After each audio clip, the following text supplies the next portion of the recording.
नमस्कार, national state TV देख रहे हैं आप और आपके साथ मैं हूं नकुल चतुर्वेदी। मोदी सरकार के तीसरे कार्यकाल का आम बजट वित्त मंत्री निर्मला सीतारमण ने पेश कर दिया और इस बजट के साथ ही देश के लोगों की उम्मीदें भी बढ़ती नजर आ रही हैं। बजट जब सामने आया तो बजट में कई महत्वपूर्ण बातें सामने आई और इन्हीं महत्वपूर्ण बातों पर ध्यान आकर्षित कराया देश के प्रधानमंत्री नरेंद्र मोदी ने। प्रधानमंत्री नरेंद्र मोदी ने कहा कि ये बजट देश की आशाओं का बजट है, ये बजट युवाओं को अनेकों मौके देने वाला बजट है। उन्होंने कहा कि इस बजट से देश की दिशा और दशा दोनों सुधरने में बड़ी मदद मिलेगी। इसके अलावा प्रधानमंत्री नरेंद्र मोदी ने कहा कि ये बजट देश को एक नई ऊंचाइयों पर लेकर जाएगा और पूरे विश्व में भारत का नाम रोशन होगा। इस बजट में बहुत सारी महत्वपूर्ण बातें सामने आई हैं जो हम आपको डिटेल्स में बताते रहेंगे, लेकिन उससे पहले आइए सुन लेते हैं देश के प्रधानमंत्री नरेंद्र मोदी ने इस बजट को लेकर क्या कुछ कहा। ये बजट सत्र है। मैं देशवासियों को जो गारंटी देता रहा हूं, क्रमशः रूप से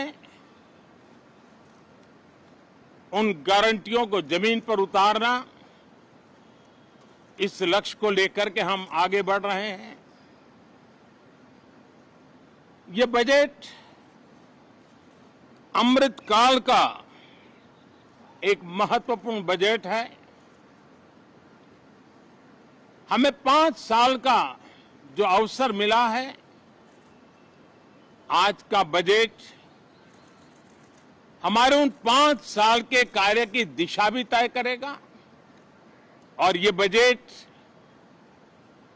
2047 जब आजादी के 100 साल होंगे, तब विकसित भारत का जो हमारा सपना है, उस सपने को पूरा करने की मजबूत नींव वाला बजट लेकर के हम कल देश के सामने आएंगे।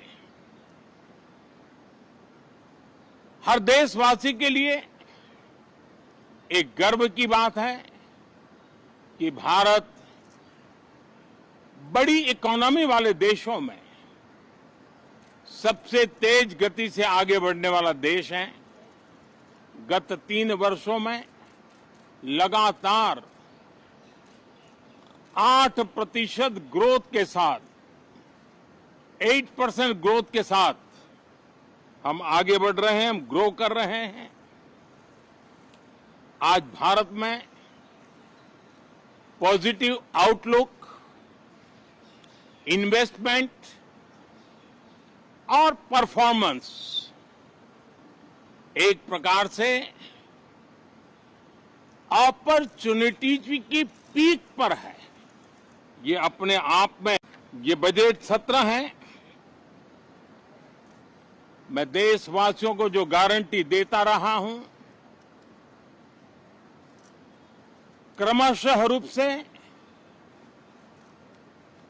उन गारंटियों को जमीन पर उतारना, इस लक्ष्य को लेकर के हम आगे बढ़ रहे हैं। ये बजट अमृतकाल का एक महत्वपूर्ण बजट है। हमें 5 साल का जो अवसर मिला है, आज का बजट हमारे उन 5 साल के कार्य की दिशा भी तय करेगा।